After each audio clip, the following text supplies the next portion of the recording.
Mr. President, in the 9 months you've been in office, you've been incredibly successful in all but eliminating crossings on your southern border. Yeah. Meanwhile, illegal migration is at record levels in Britain. The Prime Minister is trying to tackle that.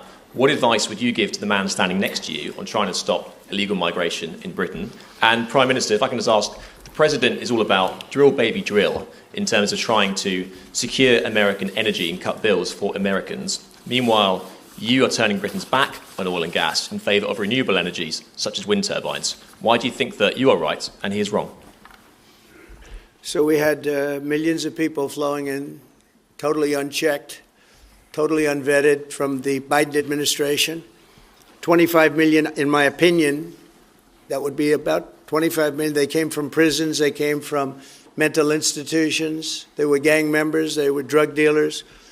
They came from the Congo. They came from all parts of South America. They came from everywhere. Think of it, prisons from the Congo being released into the United States, prisons opened up in Venezuela and many other countries pouring into the United States.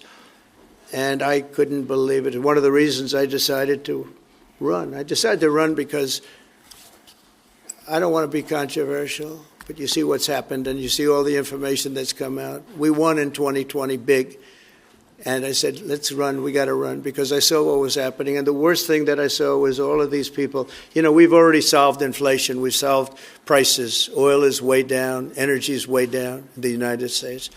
But what I saw happening with millions of people pouring into our country, I couldn't stand to watch it. And we've done a great job. Nobody, if you've seen the last, I appreciate your question, by the way, nobody, absolutely zero, and I'm not even sure that's possible, but it's a very liberal group that come out with those statistics. The last 3 months, we had zero. From millions of people a year ago, we had zero people enter our country illegally. And we do have people coming in legally through a legal process and testing and lots of other things. I think it's very important, and we speak about it, and I think your situation is very similar. You know, you have people coming in, and I told the Prime Minister I would stop it, and it doesn't matter if you call out the military, it doesn't matter what means you use, but it's going to destroys countries from within. And we're actually now removing a lot of the people that came into our country. It's a very hard chore. We were given a very, very bad hand. Millions of people came in from prisons and mental institutions. We have to remove them, and we are removing them. We have no choice, and I feel very strongly about it. Thank you very much. Jack, let me just deal with the question of returns, because this is obviously an issue we're taking incredibly seriously. We've struck a number of deals both on cooperation with other countries, because this is a problem right across Europe, to tackle the problem of actually breaking up the gangs that are running this trade. We have had a record number of returns, over 35,000 now, since we came into office. That's the highest number for the best part of 10 years. We struck the returns arrangement with France, and notwithstanding the challenges to that scheme, which you've seen in the last few days, a flight went off at 6:15 this morning, successfully returning someone under that scheme. So that is an important step forward. Obviously, there's no silver bullet here. There's a range of things that need to be done. But given the challenges of returning people, it is important that we're able to prove it can be done. It was done. It was done early this morning. So I can confirm that that flight went. It went successfully. And I'm pleased about that. Now we need to ramp that up at scale, which was always envisaged under the scheme. But it's very important that we have been able to prove that the proof of concept, if you like, that this can be done, and will continue in that way. On the question of energy, firstly, let me be really clear that I am absolutely determined to ensure that the price and cost of energy comes down, so that bills come down both for individuals, for families, with their household bills, but also for business, because this is so important. The mix will include oil and gas for many years to come from the North Sea. We've been clear about that for some time, but we also need to mix that with renewables, and it's the mix that's really important. And the approach I've taken on this is the same approach that I take to many other things, a pragmatic approach. Thank you, Jack. I would like to say that we inherited the worst inflation in the history of our country. We had inflation, the likes of which we've really never seen. They say 48 years, and I'll accept that, but I really don't. We had the worst inflation in the history of our country. And we had a expression that I used a lot, drill, baby, drill. And as you know, we brought fuel way down, the prices way down.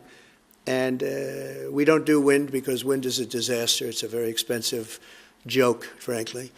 And we got our energy prices way down. That brought the inflation way down, and now we have very little inflation, and we have a very, very strong economy. So that was very important. Drill, baby, drill.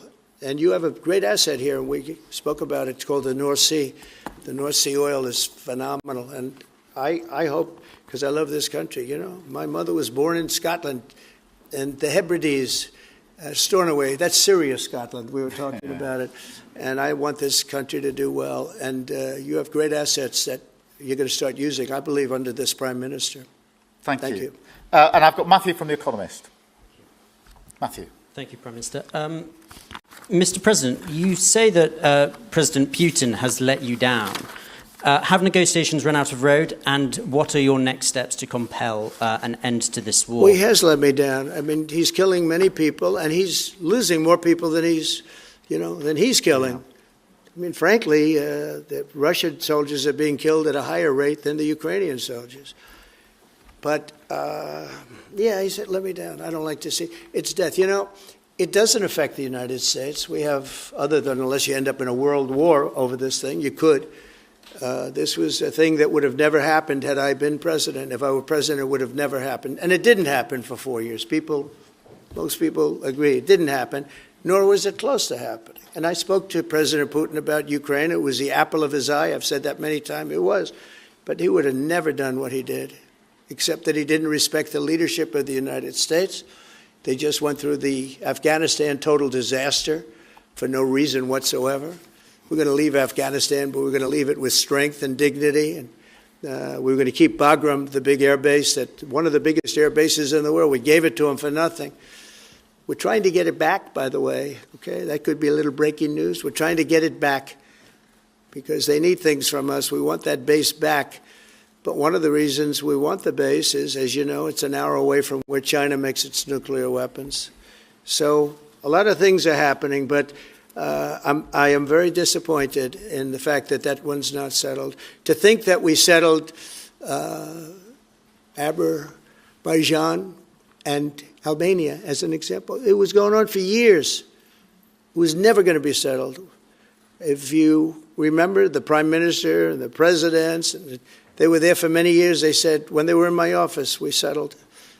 And they started off at both sides of the Oval Office, so far away. I didn't know you could be so far away. And as we were together for an hour, they kept getting closer, closer. And by the time we finished, we all hugged each other. And one said, I've been in this position for 22 years, and all I've done is kill their people. The other was there for 7 years, and all he did was kill their people. And we got it settled. And we did others, as you know. The Congo, we settled the Congo with Rwanda.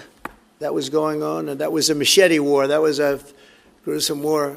Many people, close to 10 million people killed. We got that settled. My biggest disappointment, but it's, you know, look, we did 7, and most of them were not thought to be settleable. We did India and we did Pakistan. That's 2 nuclear. That was purely for trade. You want to trade with us, you're going to have to get along. And they were going at it hot and heavy. But the Russia situation, I hope we're going to have some good news for you coming up. But again, It doesn't affect the United States. And it doesn't so much affect you. Of course, you are a lot closer to the scene than we are. We have a whole ocean separating us. But I will say this, it's millions of people have died in that war, millions of souls. And they're not American. They're soldiers, mostly soldiers, as you know. The soldiers are being killed at levels that nobody's seen since the Second World War. But they're being killed, and I feel I have an obligation to get it settled for that reason.